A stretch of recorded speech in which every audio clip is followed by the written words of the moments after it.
Is it Thomas who doubts that Christ is risen? No? No bad guys? Before a single frame reached the screen, fear had already wrapped itself around this movie. People whispered that it was cursed. Equipment burned out, storms tore through the set, and one actor came frighteningly close to death while portraying Jesus. So what really happened during the making of The Passion of the Christ? When asked about the chaos, one moment stood above the rest. During filming, a powerful bolt of lightning struck, turning an ordinary day on set into a moment no one would ever forget. Yet, the danger wasn't the full story. Beneath the accidents and close calls, there was something deeper unfolding, something the cast and crew couldn't explain at the time. It lingered in the air, unseen and unsettling. Now, years later, Mel Gibson has finally spoken openly about what truly went on behind the scenes, and his words don't just revisit the past, they completely reshape how this film is remembered. At first, it sounded like just another strange idea added to a movie set. When filming began, even the cast didn't fully understand what they were stepping into. Everything looked normal on the surface: bright lights, rolling cameras, a director chasing perfection. But as the story of Christ came to life on screen, something unexpected entered the space, something no one could see, yet everyone could feel. Early in the shoot, the day changed without warning. The sky darkened fast, heavy clouds swallowed the sun, and suddenly lightning crashed down on the hill, the very hill where the crucifixion scene was being filmed. People screamed, gear caught fire, panic spread. When the smoke finally cleared, one thing stood out. The wooden cross was untouched. No burns, no damage, nothing. Those who were there said the atmosphere changed instantly. The air felt heavy, sound seemed to disappear, time felt frozen. Every person on that hill sensed the same thing, like they were no longer alone. Some fell to their knees, others stood frozen in fear. Later, doctors confirmed something that made no sense. Caviezel, the actor playing Jesus, had been struck by lightning and lived. Some called it pure luck. Caviezel didn't. He said it meant something. From that moment on, the cast and crew knew this was no ordinary film. It had crossed a line. It no longer stayed on the page. And as the strange moments continued, even the director began to feel it. Mel Gibson believed something bigger was happening, but he kept quiet about it until now. Long before The Passion of the Christ, Mel Gibson had everything: awards, money, power, Hollywood respect. Yet behind the success, his personal world was breaking down. Each night, the praise grew louder, and his inner peace faded more. He drank to quiet the emptiness. He smiled for cameras while his private life fell apart. Alone, he often asked himself one question: is this really all there is? Gibson once said success felt empty, like climbing a mountain made of dust. No matter how high he reached, nothing stayed in his hands. Fame gave him control, but it didn't give him peace. Then came a night that changed everything. Driving alone after midnight, he felt a crushing weight on his chest. His hands shook as he pulled over, and in that silence, he heard a voice. It wasn't loud, but it was unmistakable. "Tell my story." He had ignored that voice for years. This time, it wouldn't leave. It stayed calm, steady, and holy. From that night on, his life slowly shifted. The world saw a director planning his next big film, but something greater was happening. A broken man was being called toward redemption. After that night, the message followed him everywhere, in meetings, on set, in quiet moments. Tell my story. He tried to drown it out with work and noise, but it only grew stronger. He began reading scripture again, something he hadn't in a long time. Piece by piece, a vision formed. He would tell the story of Christ's final hours, not softened, not cleaned up, but honest, painful, real. And once that decision was made, there was no turning back. He wanted people to understand the true price of the story. Those close to him said he had lost his mind. The studios warned him this choice could ruin everything he built, but Mel had reached a point where fear no longer mattered. He told them, "If this is my calling, I'll follow it, even if it costs me everything." So he put his own home on the line. He paid for the film himself. Every dollar, every ounce of strength went into what he believed was a sacred mission. Then filming began, and that's when things changed. Unexplainable moments started unfolding. The cast and crew felt it almost immediately. Something about the set felt different. The air felt heavy, charged, almost sacred. And what followed would make people question where the movie ended and something far deeper began. From the very first day, the atmosphere felt wrong in a strange way. The air stood completely still. No wind, no noise, just a silence that felt alive. They were shooting in Italy, surrounded by ancient hills and old prayers that seemed trapped in the stones. Once the camera started rolling, the feeling intensified. Crew members later said it felt electric. Some compared it to stepping into a church where an unseen presence was watching. Then came the moment no one could explain. Lightning struck, twice. No storm, no clouds, just 2 bolts hitting near the hill where the crucifixion scene was being prepared.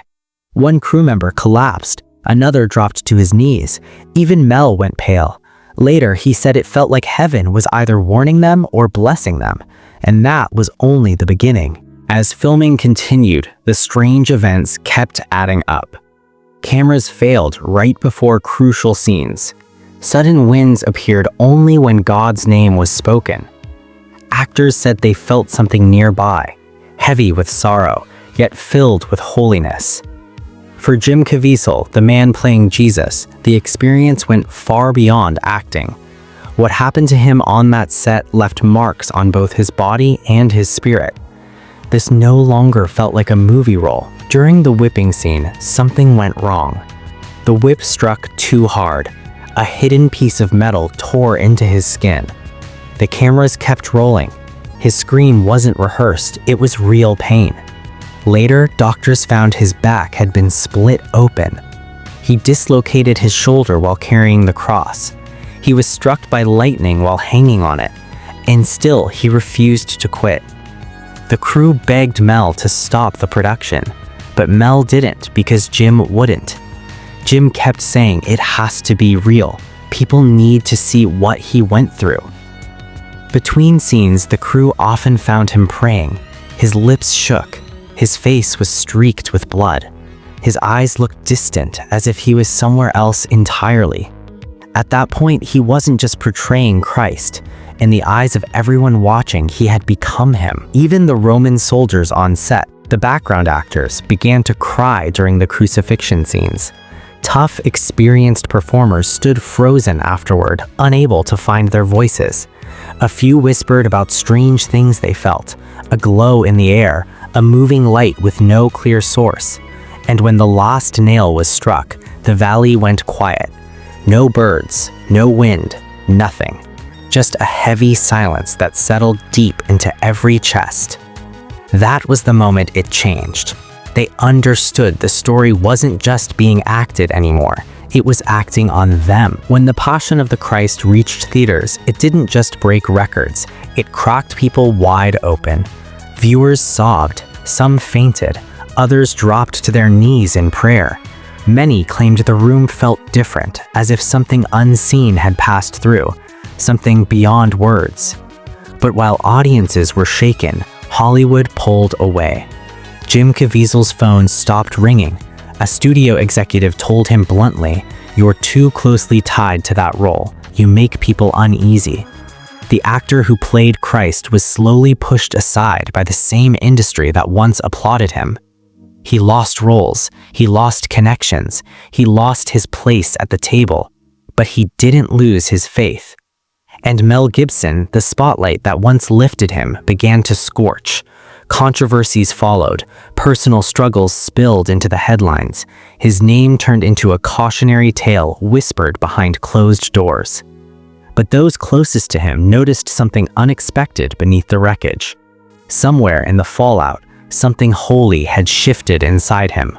For the first time, he wasn't carrying anger anymore. He carried it with him long after the camera stopped rolling.